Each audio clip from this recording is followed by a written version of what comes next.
Hello students, welcome to my channel Nandini chemistry classes. आज मैं आप लोग को physical properties of halo alkanes and halo arenes कराने वाली हूँ।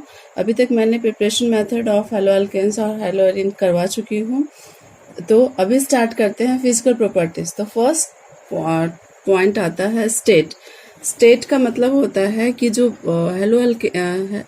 हेलोजन डेरिवेटिव जो कंपाउंड्स है, हेलो अल्केन्स हेलो एरीन जो कंपाउंड है, वो किस स्टेट में है, सॉलिड स्टेट में है, लिक्विड स्टेट में है, गैस स्टेट में है।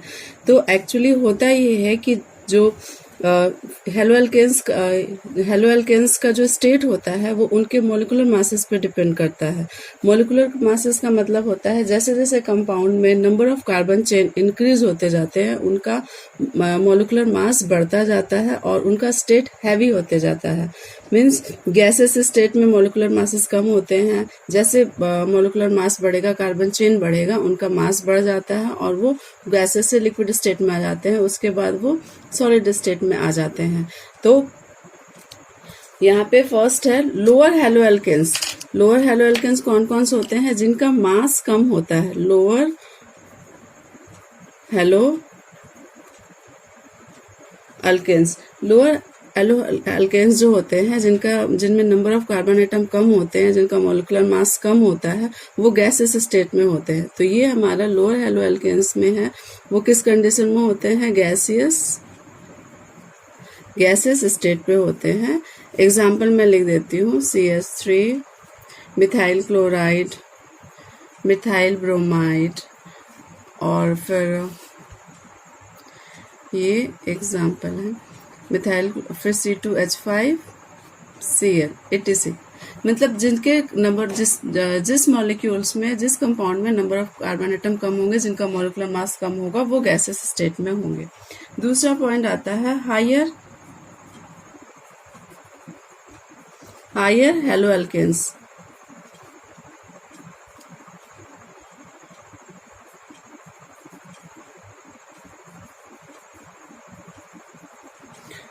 हायर हेलो अल्केन्स होते हैं वो आपका हायर एल्केन्स लिक्विड या तो लिक्विड स्टेट में होंगे, और उससे भी ज़्यादा अगर उनका मास ज़्यादा होगा, number of carbon atom chain ज़्यादा हो जाएंगे, तो वो सॉलिड स्टेट में चले जाएंगे। तो हायर हेलो अल्केन्स जो होते हैं वो लिक्विड स्टेट में होते हैं और या फिर सॉलिड स्टेट में पाए जाते हैं। ठीक है। अब है हेलो एरीन्स के बारे में। हेलो एरीन्स, तो हेलो एरीन्स का एग्जांपल मैं लिखती हूँ, जैसे C6H5, इसमें तो बेंजीन रिंग होता है। तो बेंजीन रिंग में ऑटोमेटिक देखिए 6 कार्बन एटम प्रेजेंट है। तो 6 कार्बन एटम प्रेजेंट होने से इसका मास, तो मोलिकुलर मास वैसे ही ज़्यादा है। तो जितने भी हेलो एरीन्स कंपाउंड्स होते हैं वो या तो लिक्विड स्टेट में होते हैं या फिर सॉलिड स्टेट में होते हैं। गैसेस स्टेट में हेलो एरीन्स नहीं पाए जाते हैं। तो ये तो था स्टेट के बारे में। जिनका जो लोअर हेलो अल्केन्स होते हैं वो गैसेस स्टेट में होते हैं, जो हायर हेलो अल्केन्स होंगे वो लिक्विड या फिर सॉलिड स्टेट में होंगे, और जो हेलो एरीन्स होता है वो हेलो एरीन्स जो होते हैं लिक्विड या तो फिर सॉलिड स्टेट में होते हैं। गैस स्टेट में हेलो एरीन्स नहीं पाए जाते, क्योंकि ऑलरेडी ये बेंजीन रिंग का कंपाउंड है। बेंजीन रिंग में नंबर ऑफ कार्बन एटम ज़्यादा होते हैं, इनका मोलिकुलर मास ज़्यादा होता है। ठीक है। अब दूसरा है colours.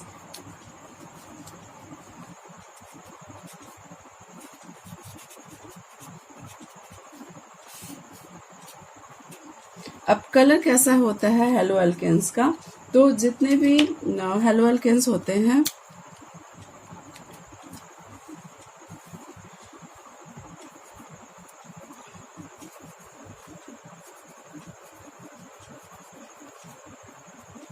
all hello alkanes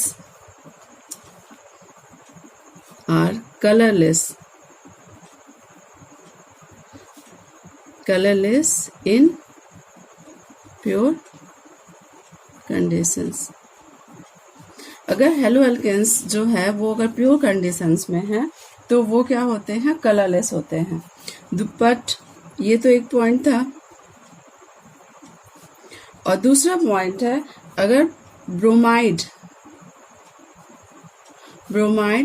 and iodides, bromide and iodides ये क्या करते हैं? Develop colour develop color when exposed to light. Means जो भी ब्रोमाइड और आयोडाइड के कंपाउंड होंगे अगर उनको लाइट में एक्सपोज किया जाता है, इट में भी सनलाइट या नॉर्मल लाइट में, तो वो उसमें वो कलर शो करने लगते हैं। तो कलर का 2 पॉइंट हो गया कि जितने भी हेलो एल्केन्स होते हैं वो कलरलेस होते हैं इन प्योर कंडीशन में।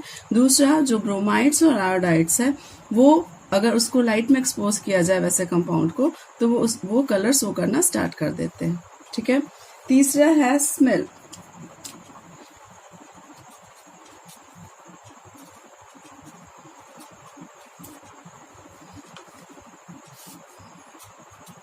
तीसरा स्मेल या फिर ऑर्डर बोल सकते हैं। तो हेलो एल्केन्स का जो स्मेल कैसा होता है, उनका ऑर्डर कैसा होता है, तो उसके ये है कि मेनी हेलो एल्केन्स। अब आइए स्मेल के बारे में। ये जो हेलोजन कंपाउंड्स होते हैं जो है उनका स्मेल कैसा होता है।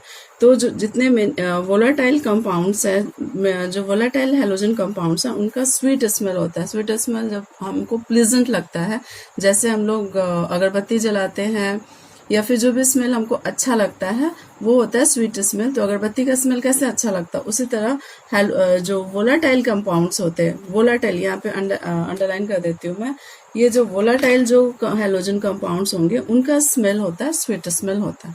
ठीक है। हमारा melting point and boiling point. Melting point और बॉइलिंग पॉइंट हेलो एल्केन्स का कैसे वेरी करता है उसके बारे में बात करते हैं। तो मेल्टिंग पॉइंट का मतलब होता है कि सॉलिड से लिक्विड स्टेट में चेंज करना, और बॉइलिंग पॉइंट मतलब लिक्विड से गैस स्टेट में चेंज होना।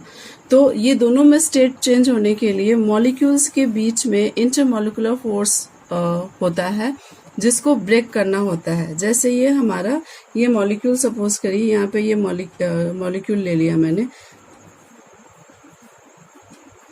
ये हेलोजन का कंपाउंड है। तो ये एक मॉलिक्यूल है और यहाँ पे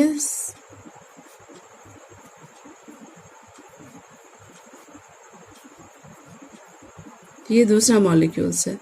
तो इन दोनों मॉलिक्यूल के बीच में एक फोर्स ऑफ अट्रैक्शन होता है। जो जितने भी मॉलिक्यूल्स होते हैं एक दूसरे से फोर्स ऑफ अट्रैक्शन से जुड़े होते हैं, उस फोर्स ऑफ अट्रैक्शन को बोला जाता है vendor Waals force of attraction.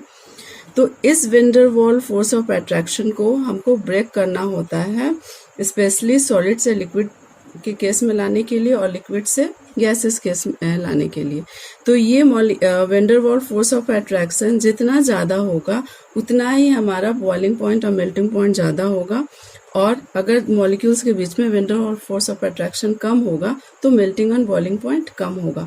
और इस फोर्स को बोलते हैं intermolecular force of attraction. Means molecule के बीच के जो फोर्स होते हैं उसको बोला जाता है इंटरमॉलिक्यूलर फोर्स ऑफ अट्रैक्शन।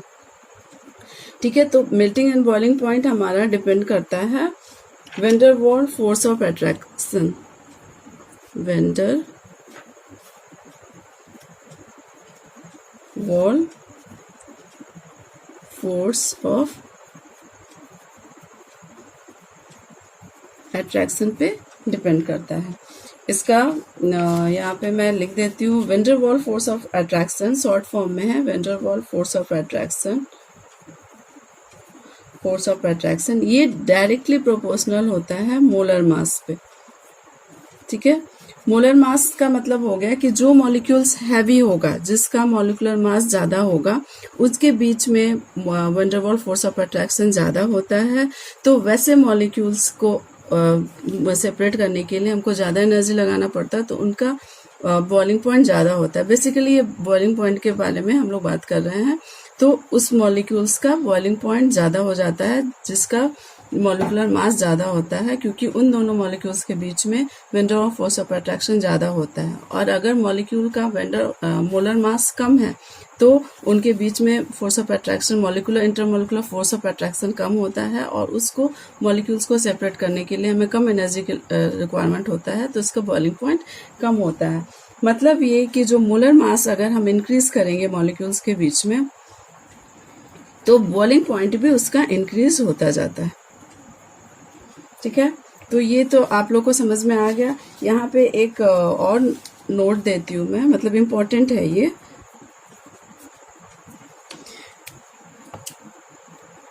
जैसे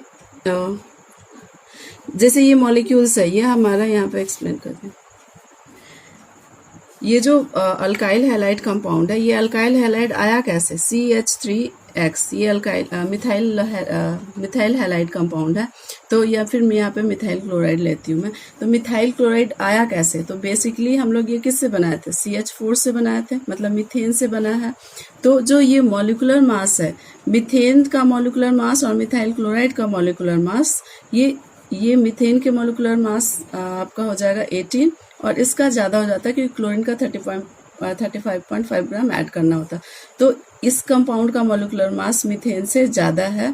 तो जितने भी हैलोजन डेरिवेटिव्स है उनका मॉलिकुलर मास पैरेंट से ज़्यादा हो जाता है। इसलिए जो हैलोजन डेरिवेटिव्स है वो उनका मेल्टिंग एंड बॉइलिंग पॉइंट उनके पैरेंट हाइड्रोकार्बन से ज़्यादा होता है। उसी को मैं लिख रही हूँ वहाँ पे। All haloalkanes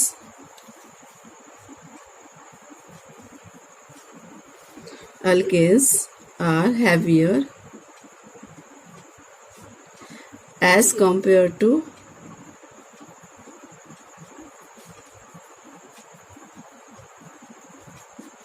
parent hydrocarbon.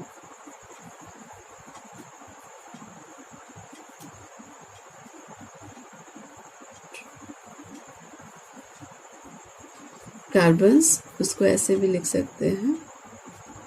So their melting point and boiling point are higher as compared to their parent compound.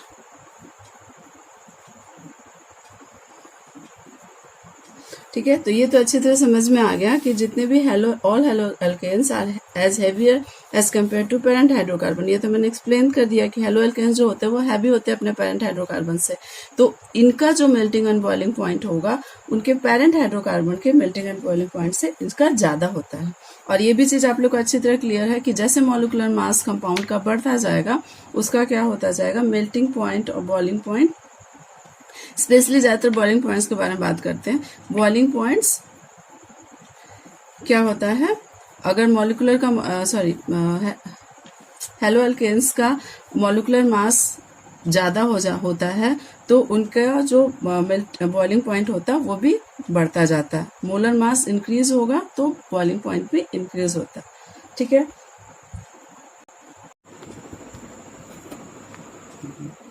अब आइए यहाँ पे बताती हूँ एक इम्पोर्टेंट पॉइंट है कि अगर ये मैंने कंपाउंड लिया है जिसमें कार्बन चेन जो है स्टेट चेन में है।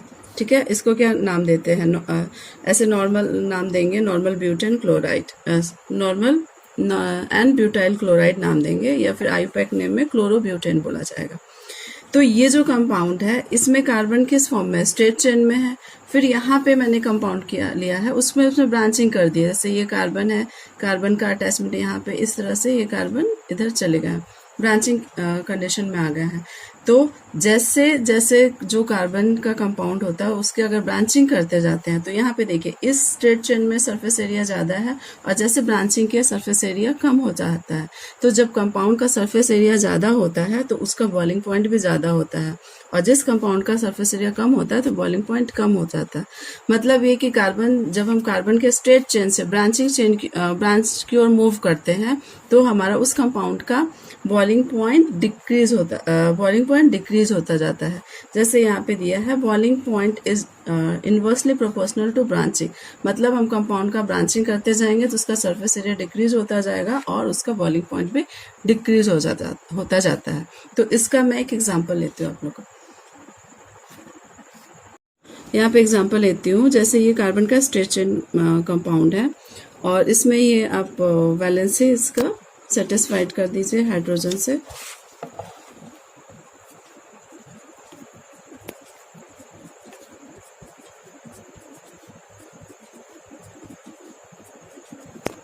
दूसरा कंपाउंड ये है बी, जहाँ पे यहाँ पे ब्रांचिंग, कार्बन की ब्रांचिंग हो गई है कार्बन चेन की।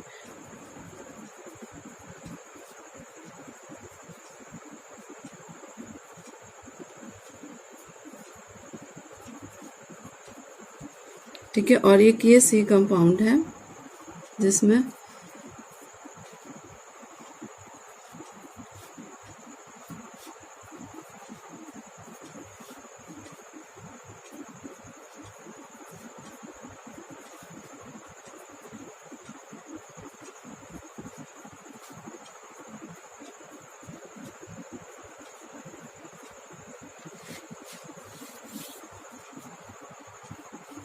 हाँ, यहाँ पे देखिए इन सभी कार्बन की चेक कर लीजिएगा, कार्बन की वैलेंसी अगर छूट भी जाता है तो थोड़ा देख लीजिएगा, कार्बन की वैलेंसी हाइड्रोजन से सेटिस्फाइड कर देनी है।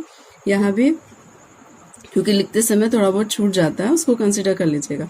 तो ये देखिए यहाँ पे स्ट्रेट चेन है, यहाँ पे कार्बन की ब्रांचिंग हो गई है, एक कार्बन को नीचे लिखा है और यहाँ पे ये कार्बन ये इधर हो गया। ठीक है, मतलब ऊपर नीचे कार्बन को अरेंज कर दिया गया।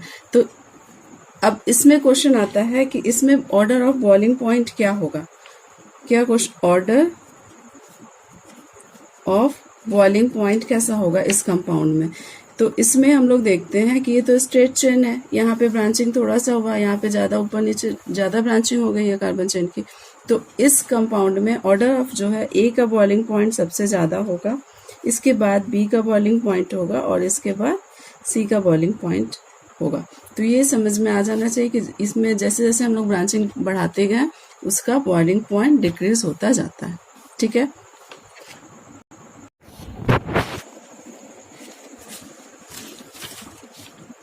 हाँ, अब जो पॉइंट है वो है सोलबिलिटी। अब जिस पॉइंट पे बात करने वाले हैं वो है सोलबिलिटी। तो सोलबिलिटी का मतलब क्या होता है, जब भी सोलबिलिटी हम लोग ध्यान देते हैं, सोलबिलिटी का सुनते हैं तो हम लोग को आता है कि ये वाटर में सोलबल है कि नहीं, मतलब वाटर में सोलबिलिटी मोस्टली चेक किया जाता है।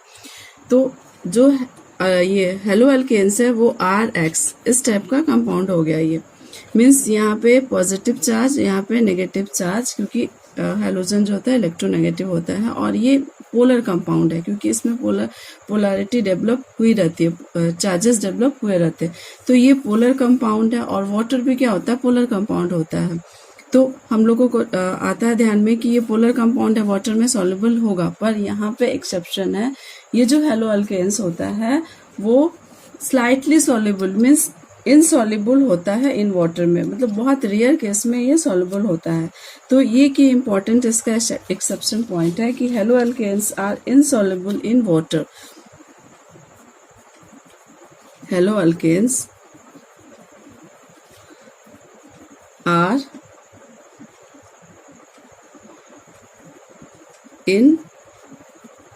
Insoluble in water. ये होते हैं सॉल्युबल मीन्स स्लाइटली सॉल्युबल होते हैं, पर मोस्टली ये इनसॉल्युबल होते हैं वाटर में।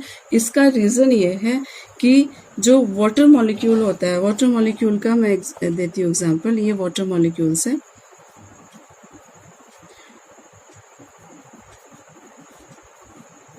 तो वाटर मॉलिक्यूल्स में हाइड्रोजन और ऑक्सीजन के बीच में ये हाइड्रोजन बॉन्ड होता है, हाइड्रोजन और ऑक्सीजन के बीच में डॉटेड से हाइड्रोजन बॉन्ड होता है। और इस बॉन्ड को अगर किसी भी कंपाउंड को सॉल्युबल होना है वाटर में तो इस बॉन्ड को ब्रेक करना होता है, इस बॉन्ड को ब्रेक करना होता है और उस कंपाउंड को इस बॉन्ड को ब्रेक करके किसी भी मॉलिक्यूल्स में अटैच्ड होना होता है। तो इसके पास इतनी एनर्जी नहीं होती है कि ये हाइड्रोजन बॉन्ड को ब्रेक कर सके और किसी दोनों या तो दोनों से या फिर किसी से अटैच्ड होके इसमें डिसॉल्व हो सके, सॉल्युबल हो सके। इसलिए जो अल्काइल हैलाइड होता है या हेलो एल्केन्स जो होते हैं वो इनसॉल्युबल होते हैं वाटर में। बट ये जो कंपाउंड होता है ये non polar, but they are soluble in non-polar solvent, non-polar non-polar solvent like CCl4, carbon tetrachloride and benzene ही लिख रही हूँ मैं, C6H6। ये जो नॉन पोलर सॉल्वेंट होते हैं उसमें ये डिसॉल्व हो जाते हैं, उसमें सॉल्युबल होते हैं, बट वाटर में ये इनसॉल्युबल होते हैं, और अगर सॉल्युबल होते भी तो बहुत स्लाइटली, वेरी स्लाइटली सॉल्युबल होते हैं। तो ये पॉइंट याद रखने वाला है कि जो हेलो एल्केन्स होते हैं वो इनसॉल्युबल वाटर होते हैं और ये नॉन पोलर सॉल्वेंट में डिसॉल्व होते हैं। इसका रीजन तो मैंने एक्सप्लेन कर दिया, ठीक है। अब मैंने कुछ इम्पोर्टेंट जो पॉइंट्स होते हैं फिजिकल प्रॉपर्टीज के वो एक्सप्लेन कर चुकी हूँ। आप लोग एनसीईआरटी को बुक फॉलो करिए, और अगर आप लोग को कोई भी प्रॉब्लम हो तो मुझे कमेंट बॉक्स में लिखिए या फिर मुझसे फ़ोन भी कर सकते हैं, पर वीडियो रेगुलर देखा करिए, ठीक है। और इस लॉकडाउन में स्टडी कंटिन्यू करिए, ये मत सोचिए कि फिर पढ़ाई स्टार्ट कब से होगा। आप लोग को अभी फ़िलहाल इसी ऑनलाइन ही पढ़ाई कंटिन्यू करना पड़ेगा और इसको सीरियसली लेना पड़ेगा। Thank you.